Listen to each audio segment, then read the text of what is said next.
আবু বকর রাদিয়াল্লাহু তাআলা আনহু ডাক দিয়া বলতেছেন, প্রাণপ্রিয় স্ত্রী আমার,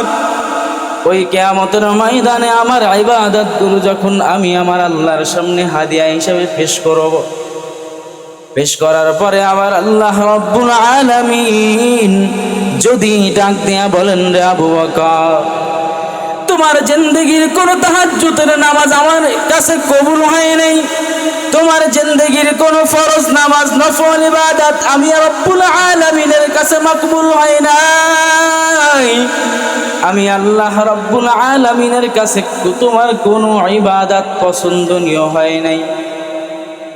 ও প্রাণপ্রিয় স্ত্রী আমার, ময়দানে মাহশার সেই দিন আমার অবস্থা কি হবে? আমার রব যদি আমি আবু বকরকে ডাক দিয়া বলেন, রে আবু বকর, তোমার জিন্দেগির কোন ইবাদত আমার কাছে কবুল হয় নাই, আমার মাওলা যদি জাহান্নামের ফেরেশতাদেরকে ডাক দেয়, ডাইকা যদি আমার মাওলা জাহান্নামের ফেরেশতাদেরকে ডাক দিয়া বলেন, ও জাহান্নামের ফেরেশতারা, ওই আবু বকরের কোন ইবাদত আমি আল্লাহর কাছে পছন্দ নয়, ওই আবু বকরের হাতের মধ্যে হ্যান্ডকাপ লাগাও, আবু বকরকে টাইনা জাহান্নামের মধ্যে নিয়ে যাও। ও প্রাণের স্ত্রী আমার, ওই দিন আমি আবু বকরের অবস্থাটা কেমন হবে? আল্লাহ পয়গম্বর রাহমাতুল আলামিনের সব থেকে কাছের সাহাবী,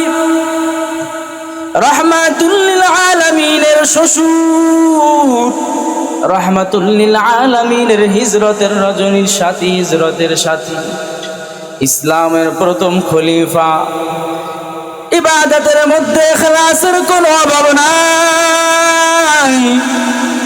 সারা জিন্দেগি ভর তাহাজ্জুদ আদায় করেছেন, নফল ইবাদত গুলো করেছেন, বন্দেগি করেছেন, তাহাজ্জুদের কোনো অভাব নাই, ইবাদত করেছেন একমাত্র আমার আল্লাহ রাব্বুল আলামিনকে রাজি খুশি করার জন্য, দুনিয়ার কোন মানুষকে দেখানোর জন্য হযরত সিদ্দিক আকবর ইবাদত করেন নাই। সব কিছুর পরেও আমার আল্লাহ রাব্বুল আলামিনের ময়দানে মাহশারের ভয়ে আবু বকর কান্না করে। ইখলাস ওয়ালা সাহাবী হযরত আবু বকর, আমার আল্লাহর কাছে হযরত আবু বকরের দামটা কেমন?